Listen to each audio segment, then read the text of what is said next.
तो hello student, आज की क्लास में हम लोग देखेंगे संविधान के कुछ महत्वपूर्ण अनुच्छेद जो कि बहुत ही ज़्यादा ज़रूरी है।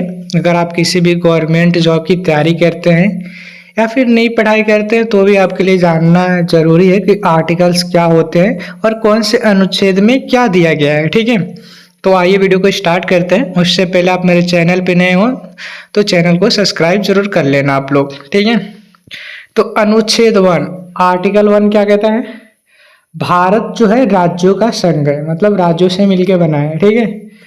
अनुच्छेद 2 क्या कह रहा है? नए राज्य के प्रवेश या स्थापना का प्रावधान है। ठीक है। अनुच्छेद 3 क्या कह रहा है? संसद विधि द्वारा नए राज्य बना सकती है तथा राज्यों के क्षेत्रों, सीमाओं एवं नामों में परिवर्तन कर सकती है संसद विधि द्वारा। अनुच्छेद 5 क्या कह रहा है? संविधान के प्रारंभ होने के समय भारत में रहने वाले सभी व्यक्ति यहाँ के नागरिक होंगे। ठीक है, मतलब जब संविधान लागू हुआ तो यहाँ पे जो भी भारत में नागरिक थे वो भारत के सभी लोग नागरिक कहलाएंगे। ठीक है। अनुच्छेद 53 क्या कहता है? संघ की कार्यपालिका संबंधी शक्ति राष्ट्रपति में निहित रहेगी। ठीक है। अनुच्छेद 64 क्या कहता है? उपराष्ट्रपति राज्यसभा का पदेन अध्यक्ष होगा। अनुच्छेद 74 क्या कहता है? एक मंत्री परिषद होगी जिसके शीर्ष पर प्रधानमंत्री रहेगा, जिसकी सहायता एवं सुझाव के आधार पर राष्ट्रपति अपने कार्य संपन्न करेगा। अनुच्छेद 76 क्या कहता है? राष्ट्रपति द्वारा महान्यायवादी की नियुक्ति की जाएगी। अनुच्छेद 78 क्या कहता है? प्रधानमंत्री का यह कार्य होगा कि वह देश के प्रशासनिक एवं विधायी मामलों तथा मंत्रिपरिषद के निर्णयों के संबंध में राष्ट्रपति को सूचना दे, यदि राष्ट्रपति इस प्रकार की सूचना प्राप्त करना आवश्यक समझे तो ही देगा। ठीक है। अनुच्छेद 86 क्या कहता है? इसके अंतर्गत राष्ट्रपति द्वारा संसद को संबोधित करने तथा संदेश भेजने के अधिकार का उल्लेख है। अनुच्छेद 89 क्या कहता है? राज्यसभा के सभापति एवं उपसभापति के बारे में। ठीक है। अनुच्छेद 108 यदि किसी विधेयक के संबंध में दोनों सदनों में गतिरोध उत्पन्न हो गया हो तो संयुक्त अधिवेशन का प्रावधान है। अनुच्छेद 110 धन विधेयक को इसमें परिभाषित किया गया है। ठीक है, अनुच्छेद 110 में।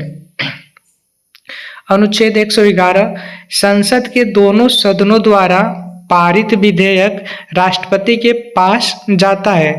राष्ट्रपति उस विधेयक को सम्मति प्रदान कर सकता है या अस्वीकृत कर सकता है। ठीक है। अनुच्छेद 112 क्या कहता है? प्रत्येक वित्तीय वर्ष हेतु राष्ट्रपति द्वारा संसद के समक्ष बजट पेश किया जाएगा। अनुच्छेद 123 क्या कहता है? संसद के अवकाश सत्र नहीं चलने की स्थिति में राष्ट्रपति को अध्यादेश जारी करने का अधिकार है। अनुच्छेद 124 इसके अंतर्गत सर्वोच्च न्यायालय के गठन का वर्णन है। अनुच्छेद 129 सर्वोच्च न्यायालय एक अभिलेख न्यायालय है। अनुच्छेद 148 नियंत्रक एवं महालेखा परीक्षक की नियुक्ति राष्ट्रपति द्वारा की जाएगी। अनुच्छेद 163 राज्यपाल के कार्यों में सहायता एवं सुझाव देने के लिए राज्यों में एक मंत्रिपरिषद एवं इसके शीर्ष पर मुख्यमंत्री होगा, पर राज्यपाल के स्वविवेक संबंधित कार्यों में वह मंत्रिपरिषद के सुझाव लेने के लिए बाध्य नहीं होगा। अनुच्छेद 169 क्या कहता है? राज्यों में विधान परिषदों की रचना एवं उनकी समाप्ति विधानसभा द्वारा बहुमत से पारित प्रस्ताव तथा संसद द्वारा इसकी स्वीकृति से संभव है। अनुच्छेद 200 क्या कहता है? राज्यों की विधायिका द्वारा पारित विधेयक दे सकता है या इसे अस्वीकृत कर सकता है।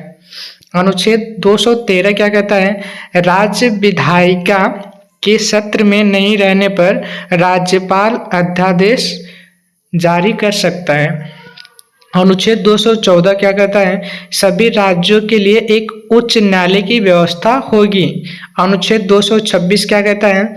मूल अधिकारों के प्रवर्तन के लिए उच्च न्यायालय को लेख जारी करने की शक्तियां हैं। अनुच्छेद 233 जिला न्यायाधीशों की नियुक्ति राज्यपाल द्वारा और उच्च न्यायालय के परामर्श से की जाएगी। अनुच्छेद 235 उच्च न्यायालय का नियंत्रण अधीनस्थ न्यायालयों पर रहेगा। अनुच्छेद 239 केंद्र शासित प्रदेशों का प्रशासन राष्ट्रपति होगा। अनुच्छेद 243 इसमें पंचायत एवं नगरपालिका के गठन, संरचना, आरक्षण, शक्तियां, प्राधिकार एवं उत्तरदायित्व से संबंधित प्रावधान दिया गया है। अनुच्छेद 245 संसद संपूर्ण देश या इसके किसी हिस्से के लिए तथा राज्य विधान पालिका अपने राज्य या इसके किसी हिस्से के लिए कानून बना सकती है। अनुच्छेद 248 विधि निर्माण संबंधी अवशिष्ट शक्तियां संसद में निहित है।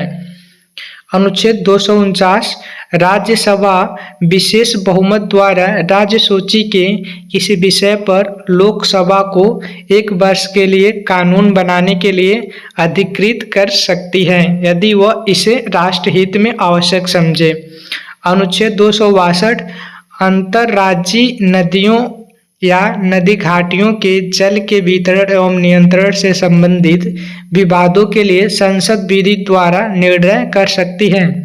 अनुच्छेद 263 केंद्र राज्य संबंधों में विवाद का समाधान करने एवं परस्पर सहयोग के क्षेत्रों के विकास के उद्देश्य से राष्ट्रपति एक अंतर्राज्यीय परिषद की स्थापना कर सकता है। अनुच्छेद 266 भारत की संचित निधि जिसमें सरकार की सभा मौद्रिक अवशिष्टियां एकत्र रहेंगी, विधि सम्मत प्रक्रिया के बिना इससे कोई भी राशि नहीं निकाली जा सकती है।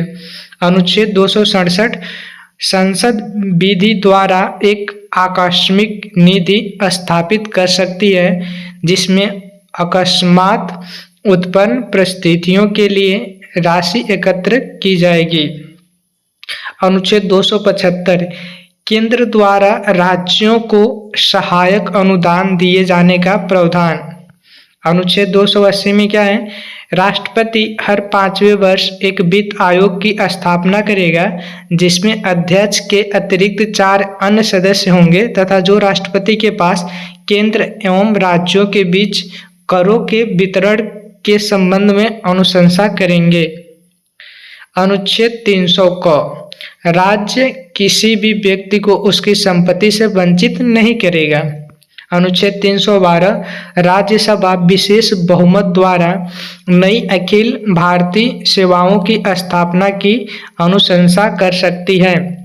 अनुच्छेद 315 संघ एवं राज्यों के लिए एक लोक सेवा आयोग की स्थापना की जाएगी। अनुच्छेद 324 चुनावों के पर्यवेक्षण, निर्देशन एवं नियंत्रण संबंधी समस्त शक्तियां चुनाव आयोग में निहित रहेगी। अनुच्छेद 326 लोकसभा तथा विधानसभाओं में चुनाव वयस्क मताधिकार के आधार पर होगा। अनुच्छेद 330 लोकसभा में अनुसूचित जातियों एवं जनजातियों के लिए आरक्षण। अनुच्छेद 331 आंग्ल भारतीय समुदाय के लोगों का राष्ट्रपति द्वारा लोकसभा में मनोनयन संभव है यदि वह समझे कि उनका उचित प्रतिनिधित्व नहीं है। अनुच्छेद 332 अनुसूचित जातियों एवं जनजातियों का विधानसभाओं में आरक्षण का प्रावधान। अनुच्छेद 333 आंग्ल भारतीय समुदाय के लोगों का विधानसभाओं में मनोनयन। अनुच्छेद 335 अनुसूचित जातियों, जनजातियों एवं पिछड़े वर्गों के लिए विभिन्न सेवाओं में पदों पर आरक्षण का प्रावधान। अनुच्छेद 338 राष्ट्रीय अनुसूचित जाति आयोग।